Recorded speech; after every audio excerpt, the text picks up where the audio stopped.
Halo, kembali lagi dengan video saya kali ini. Pada video kali ini saya akan membahas, pernahkah teman-teman bertanya kenapa ada kota yang bisa banjir padahal hujannya tidak deras? Bahkan yang lebih aneh lagi, daerah yang tetap tergenang air meskipun cuacanya cerah. Kalau bukan karena hujan, lalu apa penyebabnya? Apakah laut yang naik atau justru tanahnya yang turun? Di video kali ini kita akan mengupas jawabannya dari sudut pandang geografi. Simak video ini sampai habis. Kalau kita mendengar kata banjir, hampir semua orang langsung berpikir bahwa penyebabnya adalah hujan deras.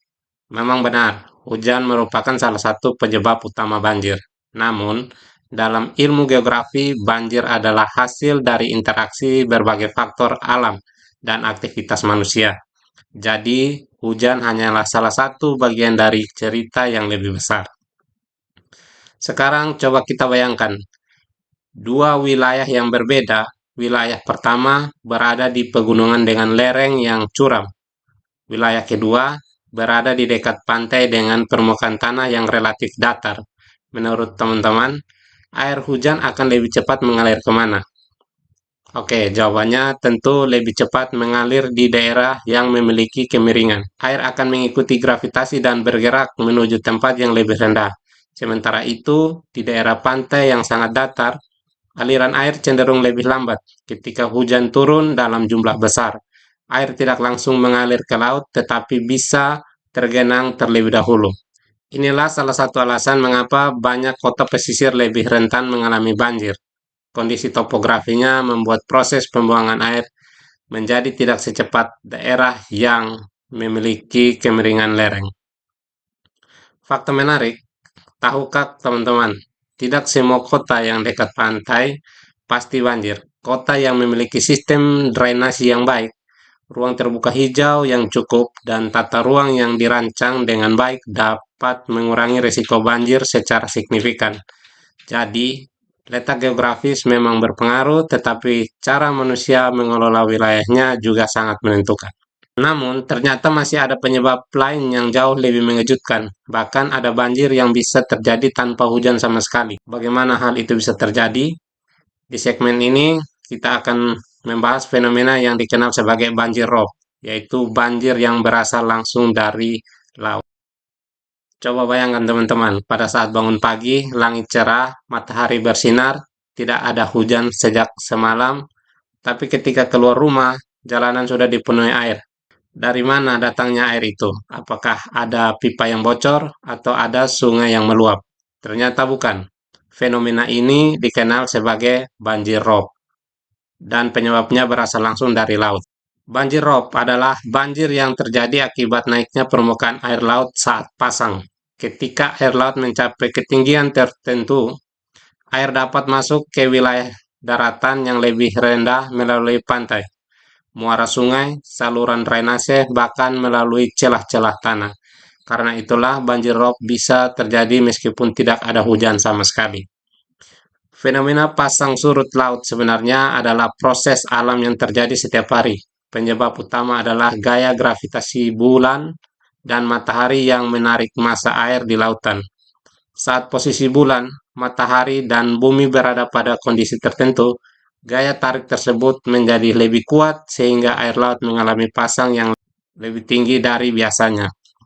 Nah, masalah mulai muncul ketika wilayah pesisir sudah dipenuhi permukiman, jalan raya, kawasan industri, atau pelabuhan yang letaknya sangat rendah. Ketika air laut pasang, air akan lebih mudah masuk ke daratan dan mengenangi berbagai aktivitas masyarakat. Karena itu, masyarakat yang tinggal di wilayah pesisir seringkali sudah mengetahui jadwal pasang laut.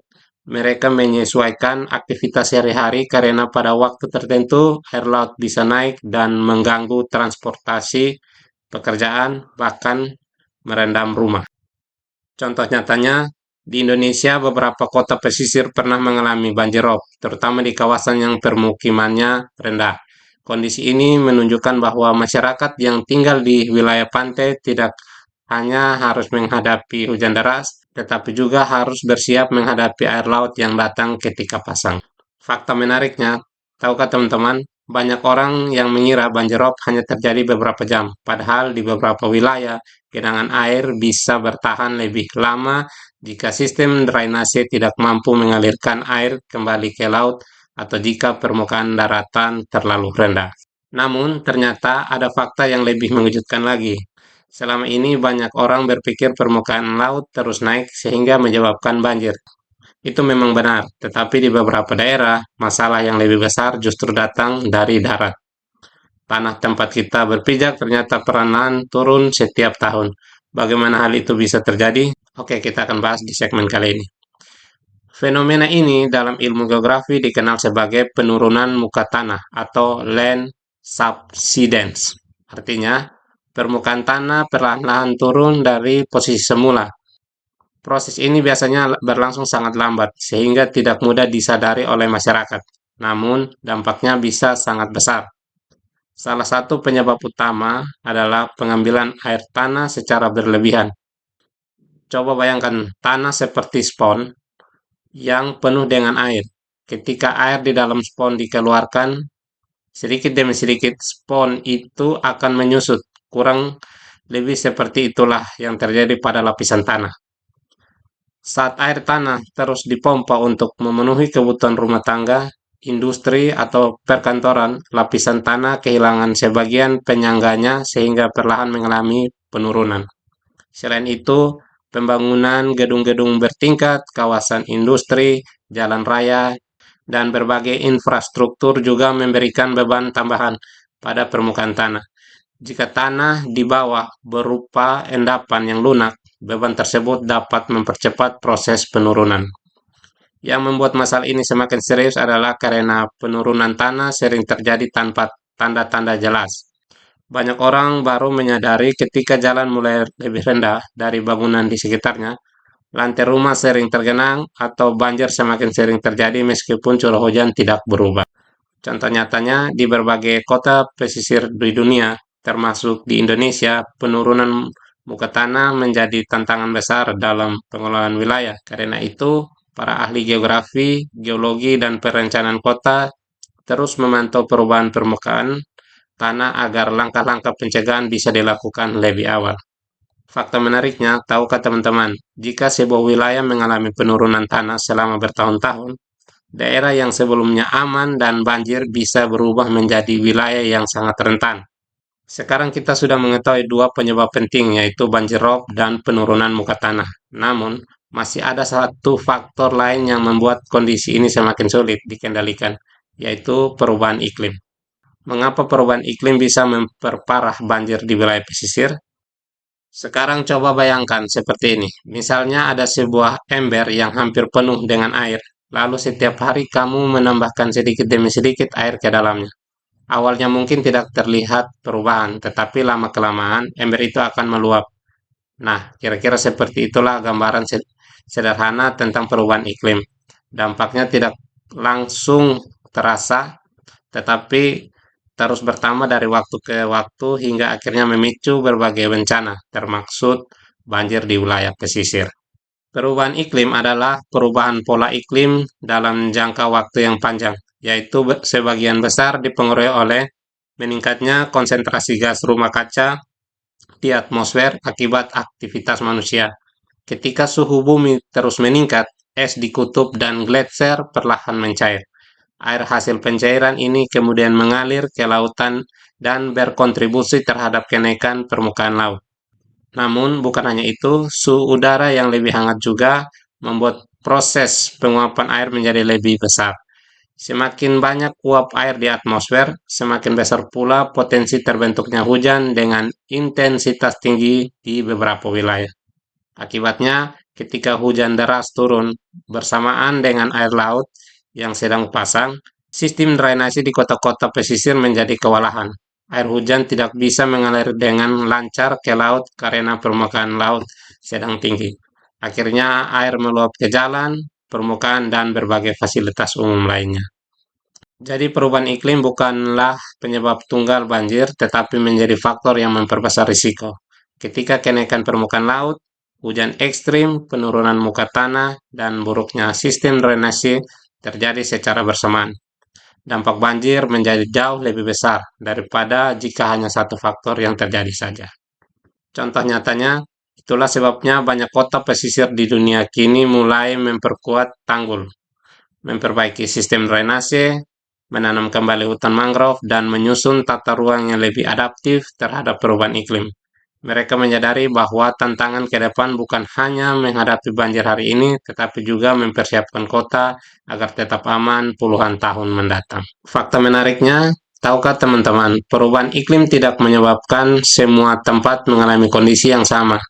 Ada wilayah yang mengalami hujan lebih sering, ada yang justru mengalami kekeringan lebih panjang. Inilah mengapa dampak perubahan iklim bisa berbeda-beda setiap daerah, tergantung dari kondisi geografisnya. Setelah mengetahui berbagai penyebab banjir, mungkin muncul pertanyaan di benak teman-teman.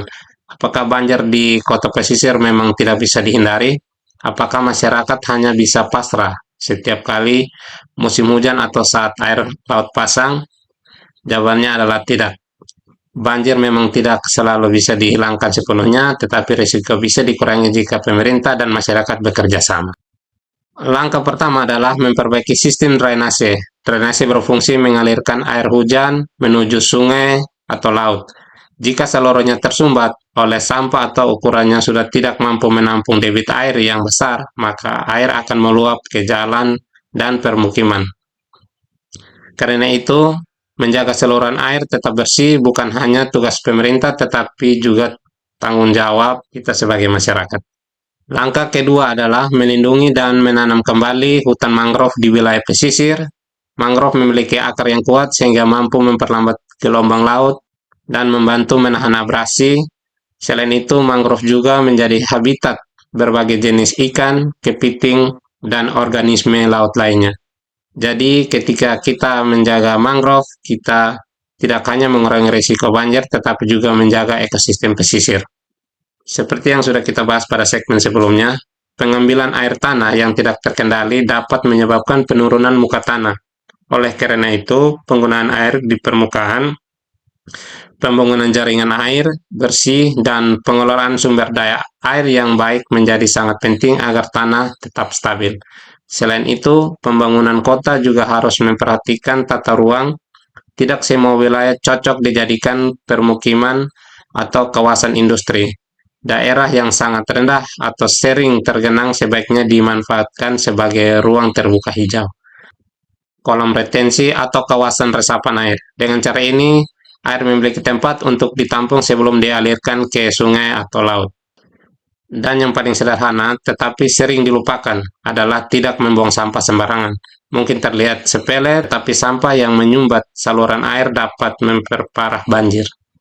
Bayangkan jika ribuan orang berpikir bahwa satu bungkus plastik tidak akan berpengaruh, jika dilakukan bersama-sama dampaknya bisa sangat besar, teman-teman. Dari pembahasan tadi, kita belajar bahwa banjir bukan hanya persoalan hujan, ada pengaruh kondisi geografis, pasang air laut, penurunan muka tanah, perubahan iklim, hingga aktivitas manusia. Karena itu, solusi banjir juga tidak bisa dilakukan oleh satu pihak saja. Dibutuhkan kerjasama antara pemerintah dan masyarakat agar kota-kota pesisir menjadi lebih aman dan nyaman untuk ditinggali. Sekarang muncul pertanyaan yang mungkin ada di pikiran teman-teman. Kalau permukaan laut terus naik, tanah terus turun, dan perubahan iklim terus terjadi, apakah suatu hari nanti kota-kota dekat pantai akan tenggelam? Kedengarannya seperti di film-film, tetapi bagaimana fakta menurut ilmu geografi? Jawabannya adalah tidak semua kota pesisir akan tenggelam, tetapi beberapa wilayah memang menghadapi risiko yang semakin besar jika tidak dikelola dengan baik. Dalam geografi, tidak ada satu penyebab yang berdiri sendiri. Sebuah bencana biasanya terjadi karena beberapa faktor yang saling berkaitan. Misalnya, sebuah kota memiliki permukaan tanah yang rendah. Kemudian terjadi penurunan muka tanah akibat pengambilan air tanah yang berlebihan. Di saat yang sama, permukaan laut perlahan naik akibat perubahan iklim. Lalu datang hujan dengan intensitas tinggi ketika air laut sedang pasang. Semua faktor tersebut bertemu pada waktu yang bersamaan. Akibatnya, banjir yang terjadi menjadi jauh lebih besar dibandingkan jika hanya satu faktor saja yang terjadi. Itulah mengapa para ahli geografi selalu melihat suatu wilayah secara menyeluruh. Mereka tidak hanya bertanya mengapa banjir terjadi, tetapi juga mencari hubungan antara kondisi alam, aktivitas manusia, tata ruang kota, dan perubahan lingkungan. Dengan memahami hubungan tersebut, solusi yang dibuat akan lebih tepat sasaran. Fakta menariknya, banyak negara mulai membangun kota yang lebih tahan terhadap banjir. Mereka memperluas ruang terbuka hijau, memperbaiki sistem drainase, membangun tanggul di kota tertentu, hingga memulihkan hutan mangrove. Ini menunjukkan bahwa ilmu geografi bukan hanya mempelajari bumi, tetapi juga membantu manusia hidup lebih aman dan saling siap menghadapi perubahan lingkungan. Jadi, dari video ini kita bisa belajar satu hal penting. Banjir di kota pesisir bukan sekedar disebabkan oleh hujan, ada pengaruh topografi, banjir rob, penurunan muka tanah, perubahan iklim, dan cara manusia mengelola lingkungannya. Ketika semua faktor itu dipahami, kita tidak hanya mengetahui penyebab banjir, tetapi juga bisa ikut menjadi bagian dari solusinya. Oke, jadi sekian dulu video saya kali ini, teman-teman. Kalau menurut teman-teman video ini menambah wawasan, jangan lupa untuk di-like. Dan juga tulis di kolom komentar fenomena geografi apa yang ingin kita bahas di video berikutnya. Dan jangan lupa di-subscribe, karena setiap minggu kita akan membahas fenomena-fenomena geografi yang sering kita lihat, tetapi jarang dijelaskan dengan cara yang mudah dipahami. Sekian dulu video saya. See you next video. Bye-bye.